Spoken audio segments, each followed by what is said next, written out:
Welcome to the Leverton on Everything podcast. I'm Leverton, and this is Everything, a daily podcast where I review literally everything in under 10 minutes. Today we're talking about the K-drama series Tomorrow. I gave it 1 out of 10 stars, but everybody else seems to give it an 8. But I gave it a 1 out of 10, and I'll tell you why.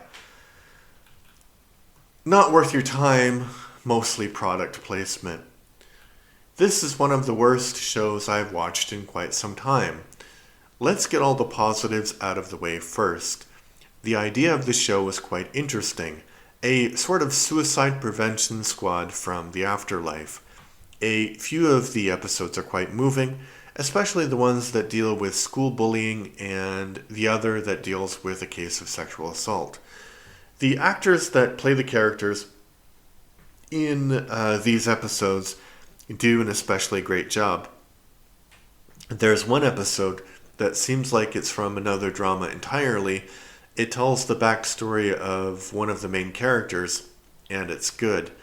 Now for the negatives. It seems like the level of talent of the writers of each of the episodes varies quite widely. Some episodes, like those I've mentioned, are either good or acceptable, and others are just boring or bad. The main problem that the series, the main problem is that the series introduces ideas that it doesn't explore. There is one episode that could have been quite interesting, as it dealt with pet suicide, but it ends up being a cliche. There is another episode that seems to suggest that every country has its own afterlife.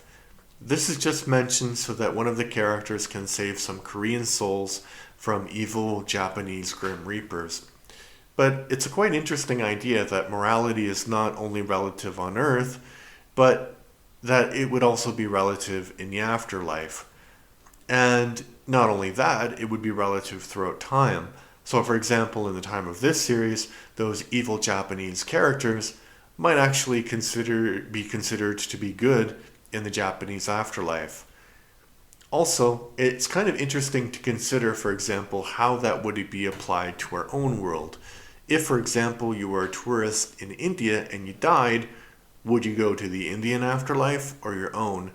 The series doesn't explore any of this, which makes it much less interesting than it could have been. Its main idea is that the afterlife is a bureaucracy, and this has been done better in many other films. Uncanny Counter takes a similar premise and does it much better. It actually explores some of the impact that these magical powers have on people. But with this series, there's so much that's not explained. For example, the characters who are all Grim Reapers talk about this being a 9 to 5 job and how they go home after it. But where would a Grim Reaper actually live? Would they watch TV? Would they have a pet?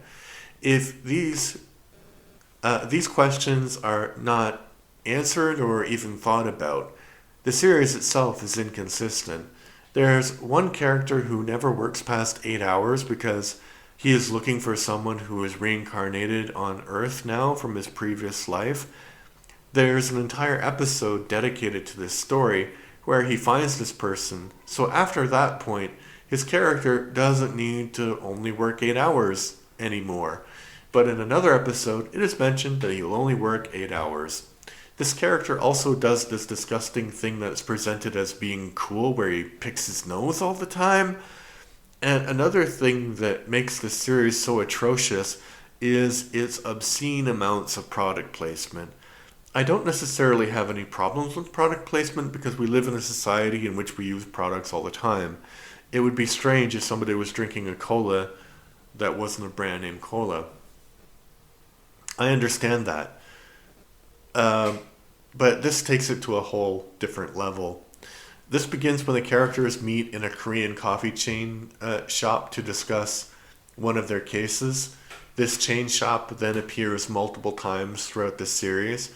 The characters order things from the shop and close-up shots are given of the products and the characters enjoying them. In fact, anytime the characters eat anything, it is from some sort of chain restaurant.